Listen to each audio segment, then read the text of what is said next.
Diva Hustle Show. Motivate the glow. We get you more info. Flick to my head to toe. Hey, you guys. Thanks for tuning in to the Diva Hustle Show. Today, my guest is Dr. Ellen Amberson. Thanks for coming. How are you doing? I'm doing great. Thanks for having me. It's good to be here. Good to have you. So, I know that you are promoting your book, Rock Your Midlife, and you're also an entrepreneur. Yes, I've been an entrepreneur since I was about 12. So Okay. have lots of business tips I can give people in entrepreneurships, as well as tips and things from my book, Rock Your Midlife. So, what made you become an entrepreneur at 12? What was going on that made you just say, I'm going to start my own business at the age of 12?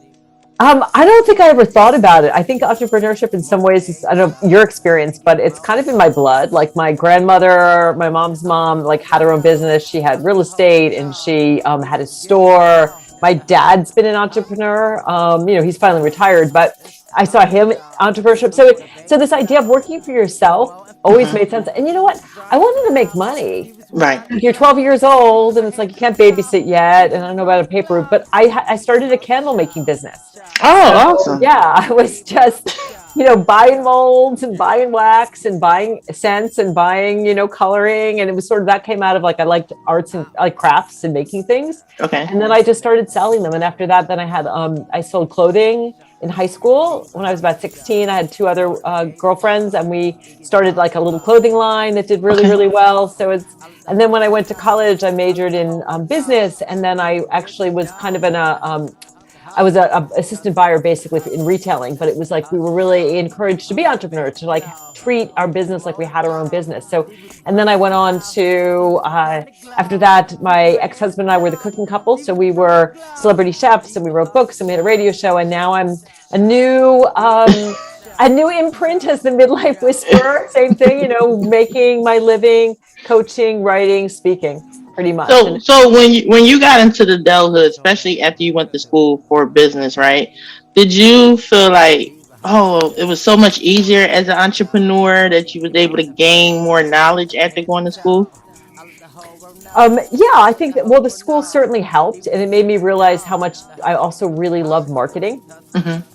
So I really took so many marketing courses, didn't like the accounting and some of those things. And still that's one issue I have to work on, because not everyone's good at everything. I'm really good at being creative and speaking and supporting people and writing, but some of the bookkeeping and those kinds of things I have to work on. But I did find it really was good to meet other people who were super successful in business and to get ideas about what was next. So business was definitely, going to school for business was really helpful in terms of entrepreneurship.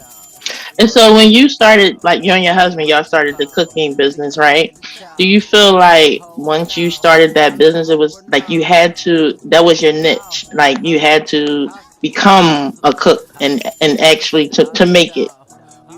Yeah, I think it's interesting. Sometimes with entrepreneurship, you start to fall into something, right? You just take a step and then that opens more doors. So we actually started off by just writing a book. We wrote a book called Food is Foreplay, Recipes for Romance, Love, and Lust. Mm-hmm. And that led to a radio show. And that led to another book with Simon & Schuster. And that led to spokesperson gigs. And so it kind of just kept building and building. And I'm finding the same thing now. Like I wrote the book, and I'm starting to get more influencer work, more speaking work, more coaching clients. So it's kind of like if you're listening and you're doing entrepreneurship, it's constantly, you're just like jumping to the next stone, right? And maybe you're taking a step backwards, or you fall in the water and you gotta like, okay, I gotta dry myself off. I gotta like regroup here.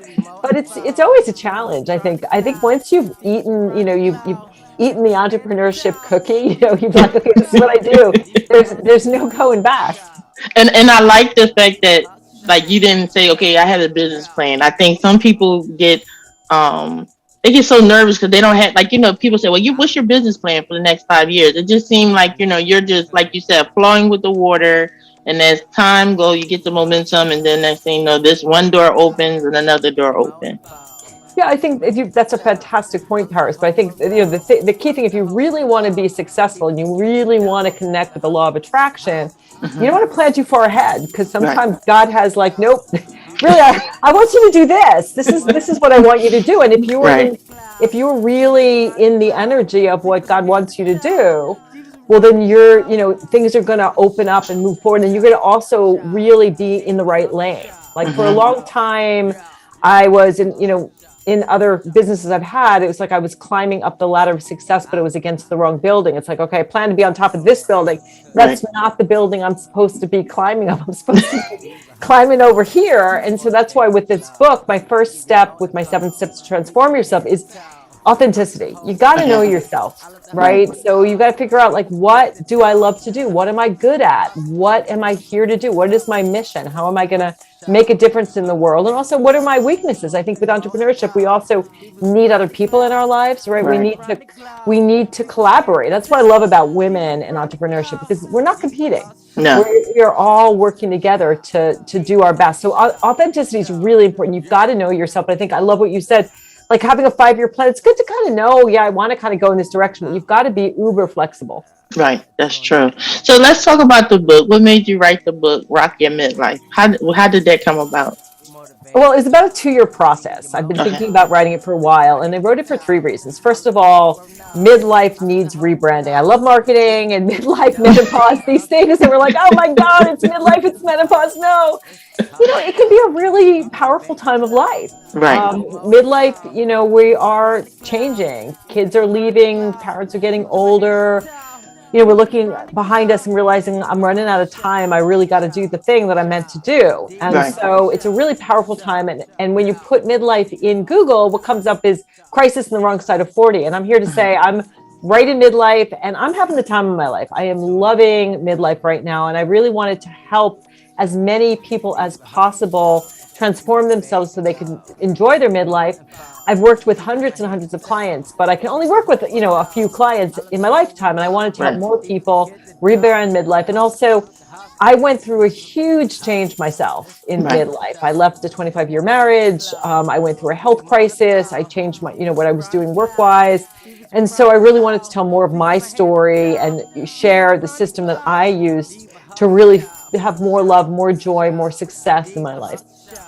And I think that's important that we discuss it, because I know we just had Betty White that passed, right? And, we have so many artists and actors and music artists that feel like, oh, if I don't get it by 40 years old, my life is over. And, that's one thing I like about now is that you're starting to see more roles and, movies for older people, big roles. So that's important to be able to transition once you get to that midlife.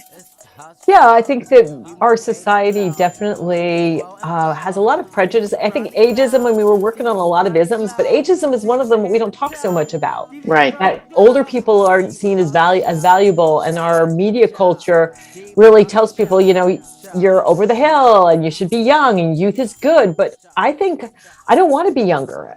I wish I had maybe done a few things differently, but you're wiser, you've got more skills, you've got more abilities, you know what you want. So, I think it's really important that we're showing people how to make the most of the second adulthood that you get. And I think a lot of like Gen X and even millennials are hitting 40 now are saying, wait, we're going to do this differently. We're not going to feel like, even a lot of women are letting their hair go gray and enjoying it, saying, like, I like the way my hair looks. Like, I don't have to, if you want to color your hair, that's awesome. But women are saying, you know what, I just want to be myself. I don't want to feel like I have to look like my 26-year-old self. But I want to, feel sexy, good, and vibrant in my 40s and 50s. So we are really, I think, starting to change the way that we are embracing this time of life. So in your book, what's some of the strategies that you discuss about how to transition into the midlife? Well, there's 7 specific steps in Rock Your Midlife. So the first step is that authenticity that I mentioned before, of just knowing yourself. It's like, let go of who you think you're supposed to be and embrace who you are. And I think, when we're younger, we are like wearing this mask to try to please everybody, right? So we're, like I know myself, when I was crawling up the wrong building, I'm like, okay, well, my parents will be, happy, or this is what success is supposed to look like, or maybe my spouse will, it'll please him.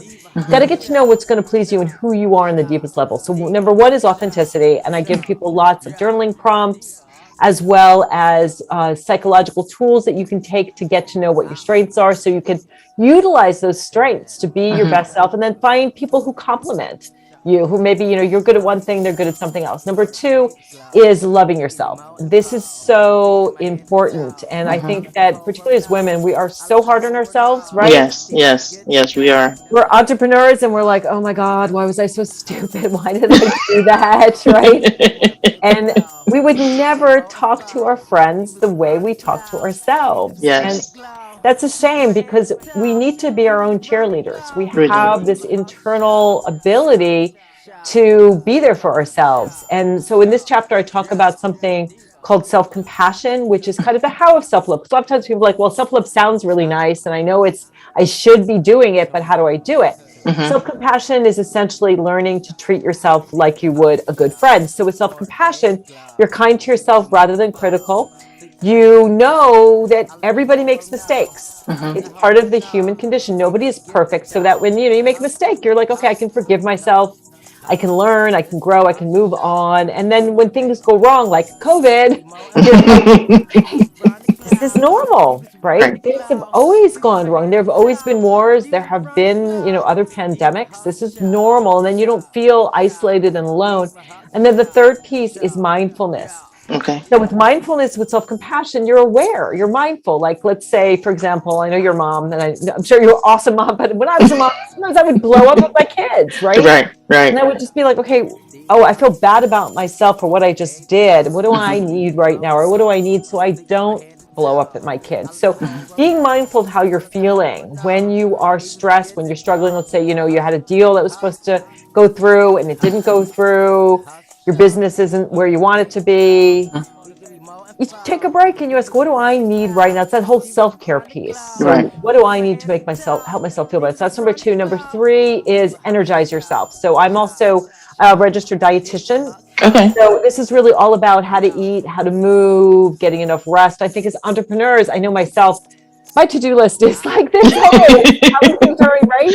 Yes. A whole 2 pages. Yeah, especially, with social media, and there's so much more you can do on your website and on your social, and more people that you can network with, more podcasts that you can listen to get, to get help. So it's important though to put the work away. And I worked with a lot of people during the pandemic, where people were working from like 7 a.m. to like 8 p.m. And if you want to, make your next chapter your best chapter, if you want to be an awesome entrepreneur, you've got to take care of your body. And it's not hard. I mean, it's not complicated. I would say it can be hard for people. Right. But it's really eating more plants. So whole foods, plant-based, that kind of Mediterranean is really the best diet. You don't need to diet, count calories. That's actually not a good idea. Okay. And move your body at least a half an hour every day. Make sure you're getting 7 to 8 hours of sleep at night. Make sure you're drinking your water. I have worked with so many entrepreneurs and they're like so dehydrated and they're wondering, why am I tired? Right. You're made of water. We're like 75% water. So energize yourself. Stay energized physically. Get a standing desk. Move throughout the day. Number 3 is reprogram your mind. So that's all about mindset, staying positive. Also, being, what can you do to work on being more productive? So like not multitasking, making a to-do list and just saying, I'm going to pick 3 things every day to do. Being mindful, being aware of what is happening why it's happening, taking care of your brain and working on your mind. Number 4 is, number 4 was, reprogram your mind. Number 5 is empower yourself. And I think that's one of the reasons, right, that we become entrepreneurs, right? We want to feel empowered. Right.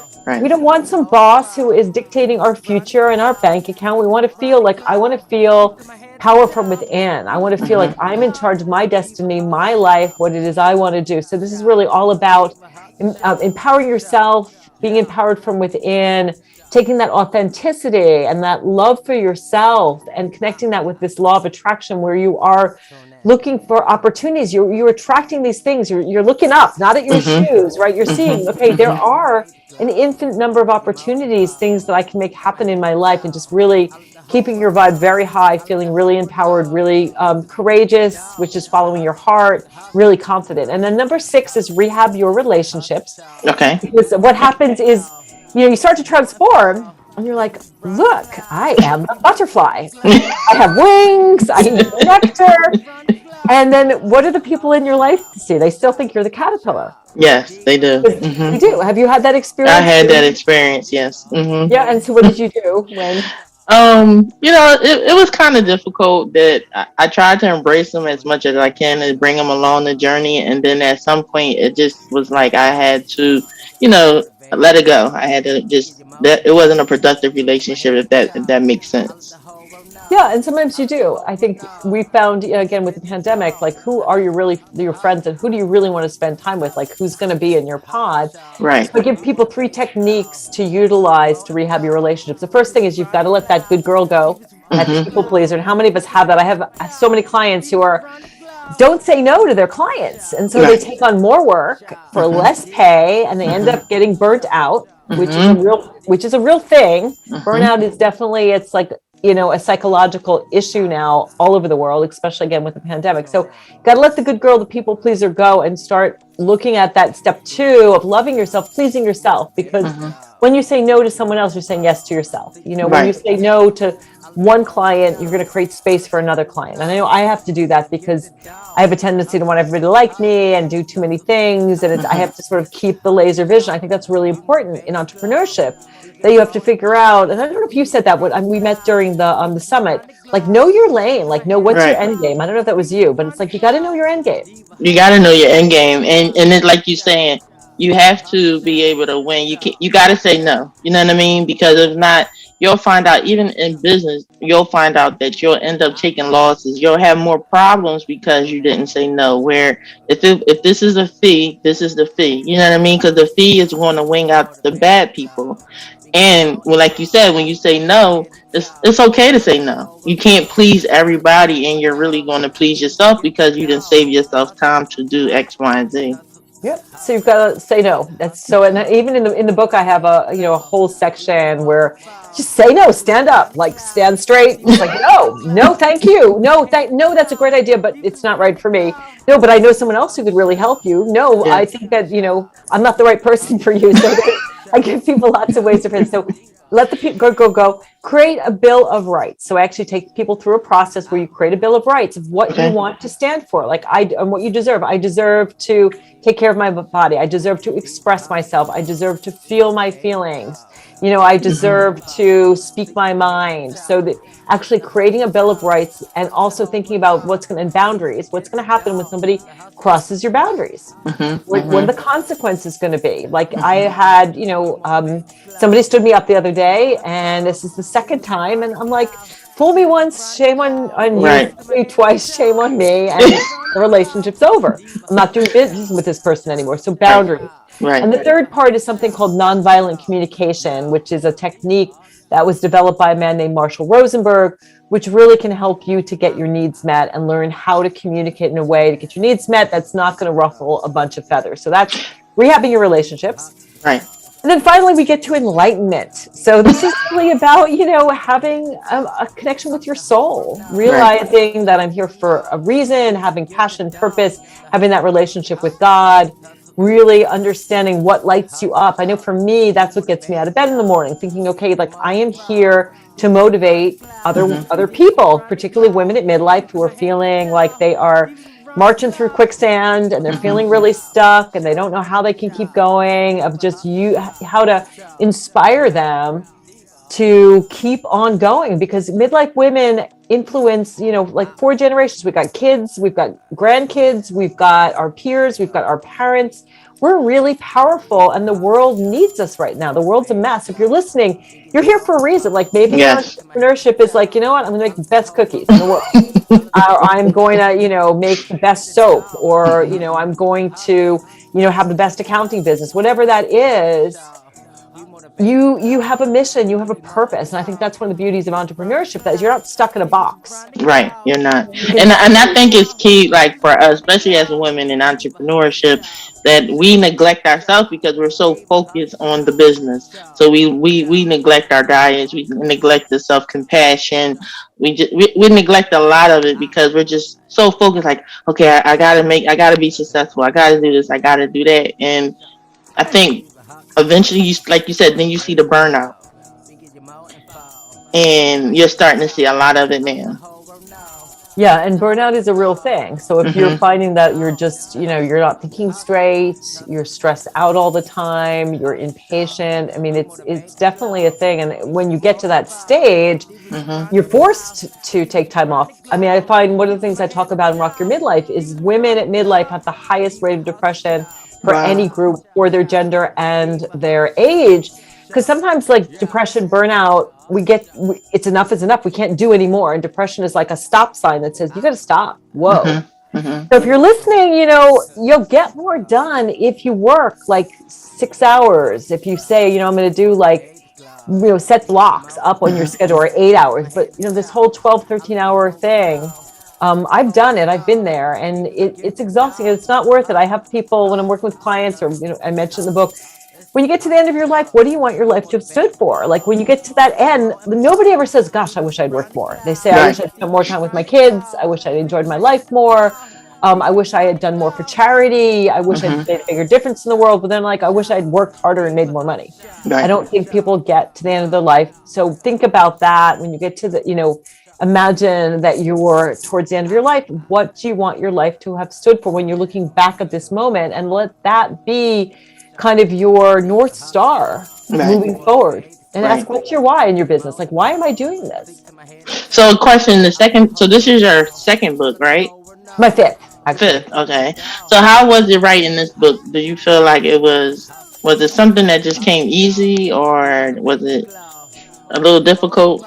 Because I know you was exposing your life too in the book. Well, writing for me is never easy. Okay. I mean, it's a joy when I get into it. I mean, it's work. It's discipline. You have to get up every morning. I don't know how it is for other people, but a lot of writers will say you get up every morning and you've got to work on it. So, it was a satisfying process, but it was hard. I mean, I think that, the books that I wrote with my ex-husband, we had a synergy. So that was nice to work together, and they were easier. I go into a lot of depth, and I am sharing, my own story and thinking about like, okay, how much are you going to reveal and say? So I wouldn't say it was easy to do, but I was really determined. Like I set my mind and I said, I'm going to have the rough draft done by the summer, and it's coming out in November. And I was really close to my deadline and got it done. So it's gotten a really good response so far. People seem to really like it.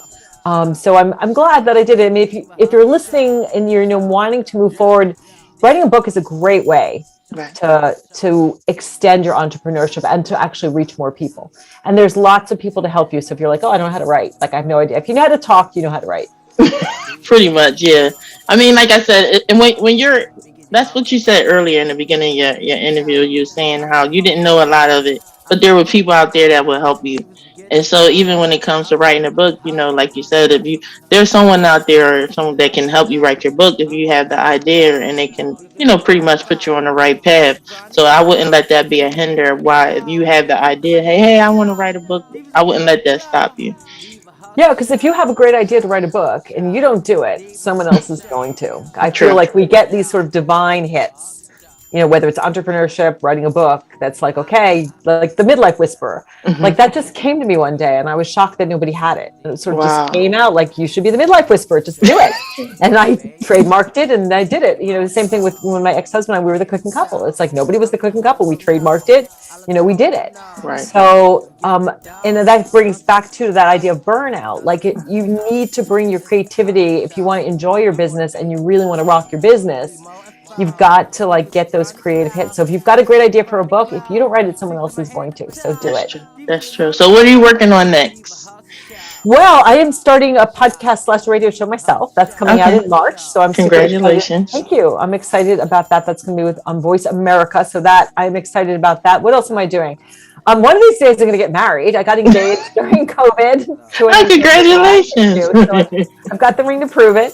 Okay. And I'm working on my speaking career. I think that I've been doing a lot of coaching. I'm a board certified health and wellness coach, and I've been coaching for about a dozen years, and I'm still doing that, but I'm really wanting to speak. I'm working on a TED Talk. So that's kind of an exciting thing.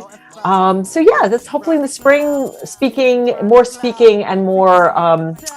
media. And then of course, social media. I love getting on Instagram on the Midlife Whisper if you want to connect with me there. So just showing up in bigger and bolder ways to help more people. Well, thanks for taking time to come stop past and talk with us about your book and your journey into entrepreneurship. And anytime you want to come back, please feel free to join us. We're always here.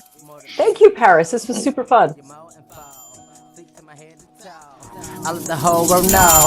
I let the whole world know. Divas, we get the dough. The hustle.